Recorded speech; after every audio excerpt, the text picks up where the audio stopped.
Hey everybody, welcome to the latest edition of the Bison Video Blog, brought to you by Gate City Bank with Jeff Kolpack. I'm Dom Izzo. North Dakota State returns to the road Saturday.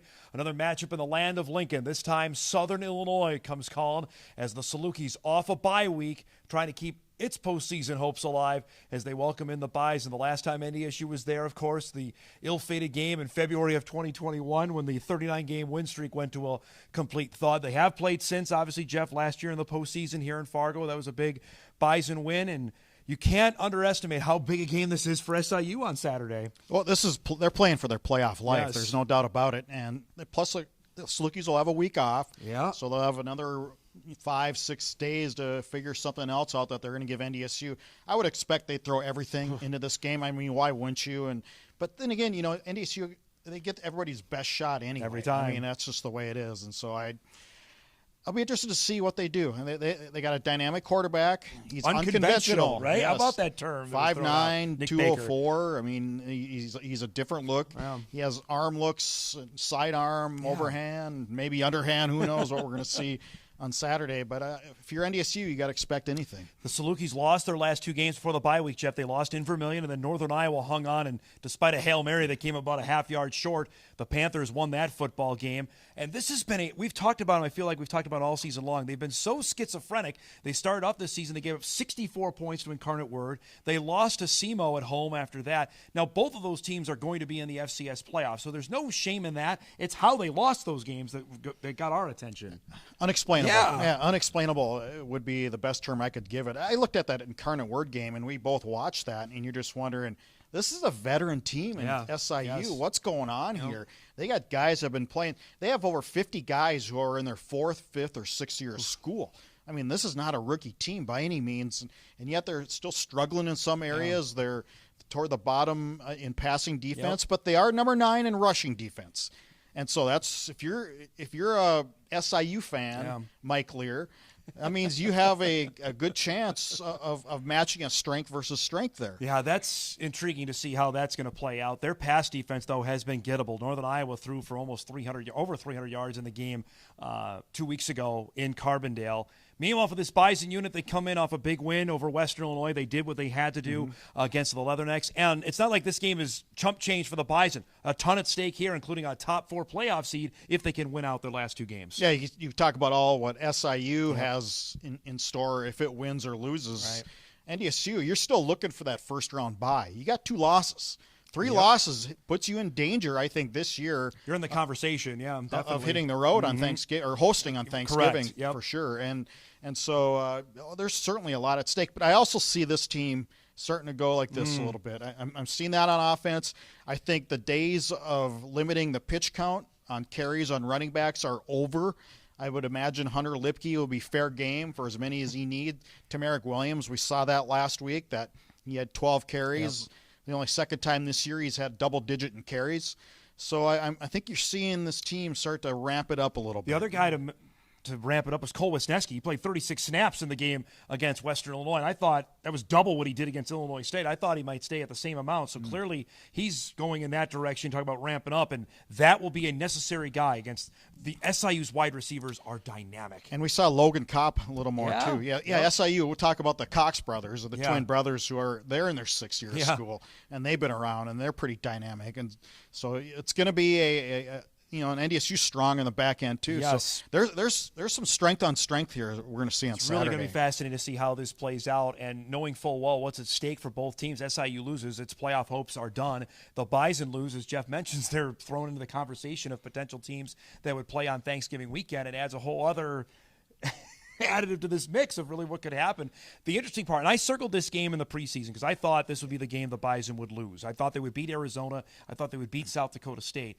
I'm interested in what, conditions are going to be like. Early weather said it's going to be sunny, but about 40 degrees. Atmosphere-wise, we've been down there. We've been there early in the season. We've been there late in the season. Never seen it. Certainly earlier in the year, there's much more fanfare than there has been in November when we've been there. And I've been there in November. What was that, 2005 or 4 or something like that? We were there just in 2019, remember, when SIU was playing, and there wasn't anything there. It's just, and that's an area, it's a school, it's like Western Illinois. They've dropped a lot in enrollment. I think it's hard to really get the enthusiasm going, and it's a smaller town. and it's a beautiful stadium too. It's a beautiful facility. Yeah, I mean, it's 10 years old now. And you think it's like, what else is there to do in the Carbondale, Murfreesboro area? Yep. I mean, it's a good football area. I think. I mean, I guess it's more of a basketball school, but it's a good football town. I mean, it's November. You're in the hunt.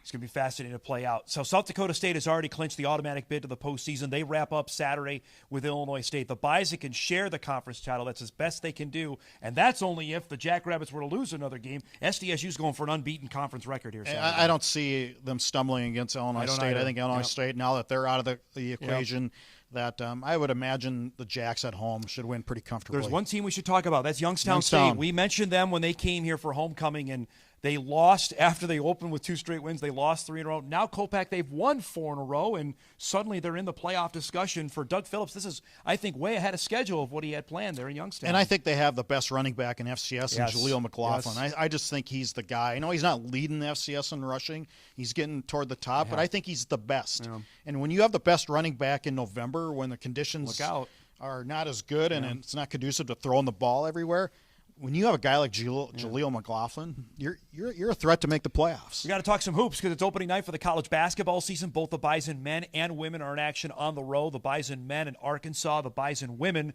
are in Montana. Jory Collins' team will be back here on Thursday. You'll see the game on WDAY Extra. 8 new players in this lineup after a team that only won 11 games last season. High hopes here. I'm really interested to see how this team is going to manage through its non-conference schedule. Yeah, I don't know. I guess I haven't watched them practice and I haven't seen them play, so I'm going to reserve judgment. I'll give you the They're going to be better. How better? The question is, can they get to that 11 third spot? 11 and 19. 11 and 18. Can't 11 be and much 18 worse year than ago. That. But here's the thing.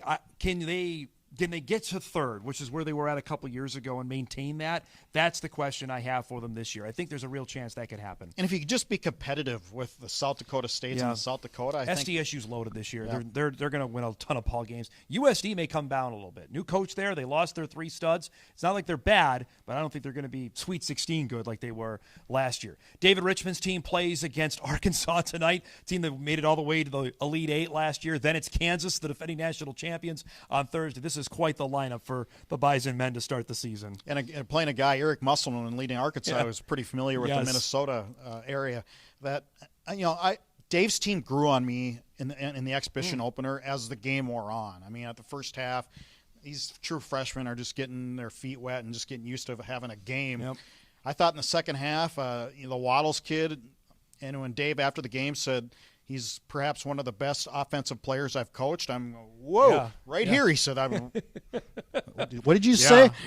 Lance Waddle's one to watch. Javis Miller's another one I think Bison fans are going to watch. Not afraid tonight. to shoot. No. Yep. No hesitancy, and that's a good trait to have when you look at a kid.